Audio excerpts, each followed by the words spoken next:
penjelasan singkat tentang judul. Kenapa saya namai Al-Intisor? Jadi menolong itu bukti mahabbah. Bukan berarti Mbah Mun butuh ditolong itu enggak. Sebagaimana ayat wayan surunallaha wa rasulah. Tentu kita tidak pernah GR menolong Allah. Allah la yahtaju ilal i'ana. Karena Allah itu ghaniyun mutlak. Tapi bahasanya Quran wayan surunallaha wa rasulah.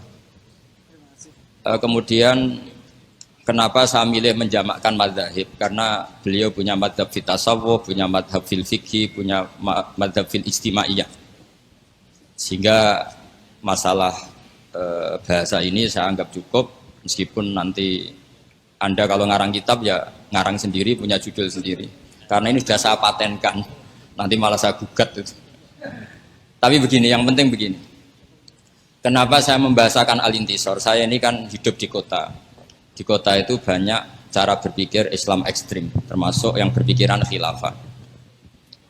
Karena saya seperti yang dikatakan Gus Kamil digembleng Mbah Mun mulai kecil, pikirannya ya nasionalis religius atau religius nasionalis. Karena saya takut teman-teman itu tidak memahami atau nggak memahami referensi itu. Saya masih ingat betul ketika di Madinah di Dawe Mbah Mun, hak Salahuddin Al-Ayyubi songono iku barokah Ihya. Jake golekno. Terus saya cari-cari termasuk beberapa takbir yang saya utarakan sekarang ini. Jadi ini clear supaya bahwa kita intisar itu membela dengan makna bukti mahabbah. Seperti kita mengistilahkan orang-orang Ansor disebut Ansorullah wa Rasulih. Masa Allah butuh ditolong? Ya tentu enggak. Kenapa saya milih Al-Intisar? Karena saya sayang sama ayat ada seorang nabi berdoa Rabbi anni maghlubun fantasir. Terus walladzina idza asabahumul baghyu hum yantasirun. Ini saya mulai tentang Al-Intisar. Saya mohon dilihat halaman pertama itu halaman 6. Halaman 6 di situ saya tulis riwayat Imam Bukhari dan itu ditulis di beberapa halaman oleh Imam Bukhari. Di antara alamat waliyullah adalah sumayudu lahul qabul fi ahli ardi. Kita tahu Mbah Mun sangat diterima semua pihak. Alhamdulillah. Beliau sering memfatwakan wa alal akil ayakuna basiron bi zamani mukbilan ala sani. Ini karena banyak alumni yang sudah sibuk kerja, saya yakin nggak tahu referensinya. Makanya tak bantu. Itu ada di kitab At-Targhib wa Tarhib. Nggak usah terima kasih, biasa saja. Nanti setelah tahu tentang saya juga nggak apa-apa. Sama-sama orang alim, biasa saja, nggak apa-apa. Terus kemudian kenapa Mbah Mun baik kepada siapa saja? Ini ada di kitab Ihya, ada kalimat Rasul Akli Ba'daddin atawaddud ilan nas wastinaul ma'ruf ila kulli barin wa fajirin. Jadi Anda jangan mendikte Mbah Mun harus baik sama si A tertentu yang kamu anggap soleh, karena kaidah beliau wastinaul ma'ruf ila kulli barin wa fajirin. Kalau istilah Ali Roki Rasul Akli Ba'dal iman atawaddud ilan nas wastinaul ma'ruf ila kulli barin wa fajirin. Terus kita tahu hampir semua santri mungkin GR ya, sangat dekat dengan Mbah Mun. Dan itu sah saja karena Mbah Mun niru Rasulullah SAW, yu'ti kulla julasaihi nasibahu la yahsibu jalisuhu anna ahadan akrama alaihi minhu. Kalau qiraahnya Asim bacanya la yahsabu, karena memang qiraah kita ayah sabu, tapi sebagian qiraah ayah sibu. Ya sudah, semua orang kalau dekat Mbah Mun merasa paling dekat, dan itu sah saja. Tapi yang dekat betul ya Gus Anam sampai jadi mantu. Jadi yang lain GR saja, yang fakta ya Gus Anam. Sampai itu ya dapat ilmunya, dapat putrinya. Cuma kita bisa menyaingi beliau lewat ridho baik kodok koder, itu ya iman yang luar biasa. Jadi beliau menjadi hebat karena ada jadi mantu, kita menjadi hebat mergo ridho baik kodok koder. Sekali sampean hasud neraka. Nah terus Mbah Mun itu juga Habib Lutfi. Sering ada pertanyaan ke saya, kenapa Mbah Mun kalau diaturi pejabat langsung hadir, kalau diaturi alumni kadang susah. Nah itu saya terjemahkan di sini. Akta Rasulullah kauman wa mana akhirin. Faka'annahum atabu alai. Faqal inni uti kauman akhafu hala'ahum wa jazahum wa akilu kauman ila ma ja'alallah fi qulubihim minal khairi wal hina. Jadi karena mahabbahnya santri sudah permanen, maka Mbah Mun tidak perlu servis. Itu seperti yang dilakukan Rasulullah pada sahabat Ansor. Jelas ya. Jadi ini saya baca sekilas-sekilas saja. Karena saya kalau nerangkan detail itu ngenyak, kiai diterangno. Jadi ini saya baca sekilas-kilas saja. Terus Mbah Mun menghindari bahasa menfonis bahwa zaman ini rusak, zaman ini gini, yai jarang ngendikan seperti itu karena ngikuti dawuh Nabi, idza qala ar-rajulu halakan nas fa huwa ahlakuhum. Qala Abu Ishaq la adri ahlakahum bin nasbi au ahlakuhum birrafi. Jadi yai jarang komentari zaman ini. Terus komitmen beliau komitmen beliau terhadap madzhab ahli sunnah wal jamaah. Beliau dari awal di Muqaddimah al-ulama al-mujaddidun ngendikan al jihad wajibun alaikum ma'akuli amirin baron kana ufajiron sampai saat terusnya wa in amilal kabair. Jika kalau beliau berkongsi dengan siapapun termasuk waliul amri itu dari awal memang riwayatnya itu ya baron kana ufajiron. Jadi Anda jangan menuntut pilah-pilah riwayatnya baron kana ufajiron kok Anda nuntut pilah-pilah. Jadi kalau Anda milah-milah berarti tidak baca hadis ini. Kalau tidak baca berarti sampai tidak alumni. Ini karangannya kiainya aja tidak baca. Apalagi karangan selain kiainya. Nah terus ini yang paling pokok halaman 11. Ini yang diceritakan Gus Kamil tadi. Ini sudah 25 menit, 35 menit ini. Enggak, tapi rasanya 25 menit. Kemudian yang nomor 11. Kenapa beliau berkoalisi dengan pemerintah bahkan sangat ingin putranya maupun santrinya jadi pejabat. Saya masih ingat dulu ketika kiai-kiai belum dekat pejabat, kalau ada teroris atau apa di antara yang diintel itu pesantren. Tapi barokahnya kiai-kiai mau berkawan dengan pejabat. Sekarang kalau ada teroris tidak pernah lagi dicari-cari di apa? Pesantren karena kiai-kiai gak diragukan loyalitasnya sama NKRI, apalagi terbukti mau jabat.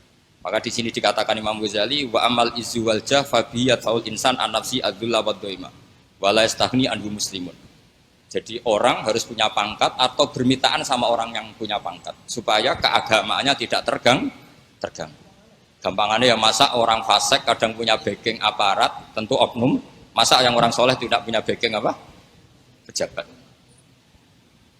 Sudah itu nomor 11. Ini sudah tinggal 5 menit. Kemudian di sini saya menyebutkan waruwiya anarobian ja'ahu yatubu min husai'an. Ini yang paling hebat dalam Islam menurut saya.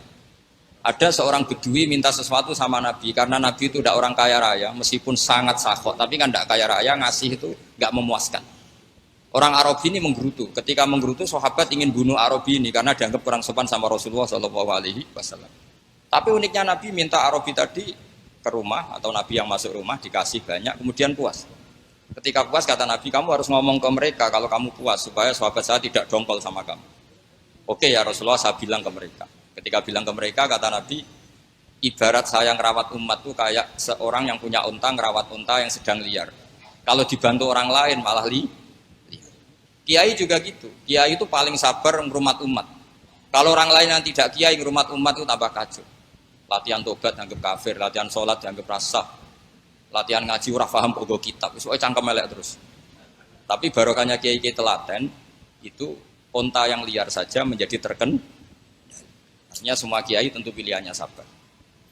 Terus gugatan-gugatan beberapa orang di kota, ya sebagian itu mesti menyoal kiai-kiai pesantren itu nggak tegas pada kemungkaran, nggak tegas pada fenomena kemaksiatan. Nah, itu takbirnya kenapa seperti itu? Bisa dilihat di halaman berapa itu? 19. Ini juga takbir dari Ihya, memang saya perbanyak dari Ihya. Selain kitab itu gampang juga yang sering dibaca sama beliau zaman kita tahu semua lah. Beliau sangat sering membaca kitab apa? Ihya.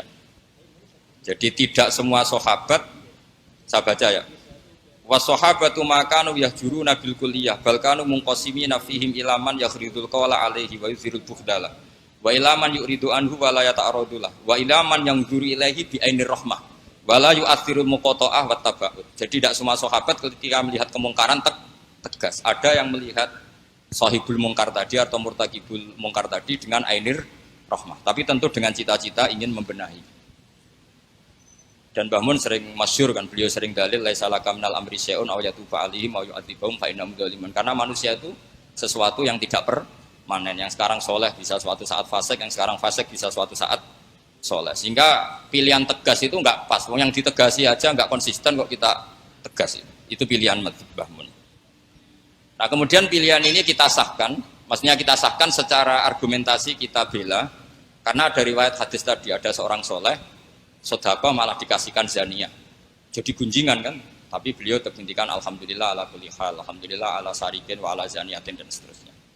Ketika ditanya, kenapa kamu mengasih zaniyah?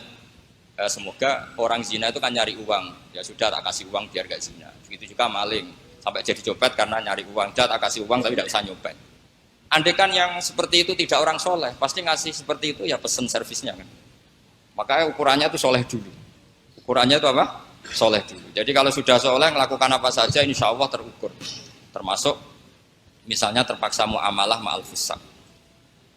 Terus diantara itu saya menyebutkan riwayatnya Sufyan bin Uyainah ketika itu ditulis oleh Khilyatul Auliya, ketika Nabi Yahya dan Isa itu dua nabi besar yang sezaman, yang Nabi Yahya suka berkawan atau berkomunitas sama orang-orang soleh, yang Nabi Isa beliau menjawab, Nabi itu bimanzilati tabib, saya udawil mardo, ya sudah saya yang nangani orang macam-macam. Artinya begini, menurut saya Mbah Mun itu jami'un lil kulli. Kalau kancanan orang soleh ya berarti ala manhaji Nabi Yahya, kalau bina orang-orang macam-macam ala manhaji Nabi Isa. Jadi ini makalah gak perlu dijelaskan, saya mohon dibaca khatam. Kalau nggak setuju dengan saya harus setuju sama Ihya. Jadi nggak penting saya itu takbirnya ada halamannya. Mungkin mudah dicari. Kitab saya Darul Kutub Al-Ilmiyah harus dicari. Semoga kitab Ihya ada di rumah Anda, jadi tidak terjual atau tidak dikerdusi di atas. Jadi mohon dicari sendiri. Ya, saya kira demikian. Assalamualaikum warahmatullahi wabarakatuh.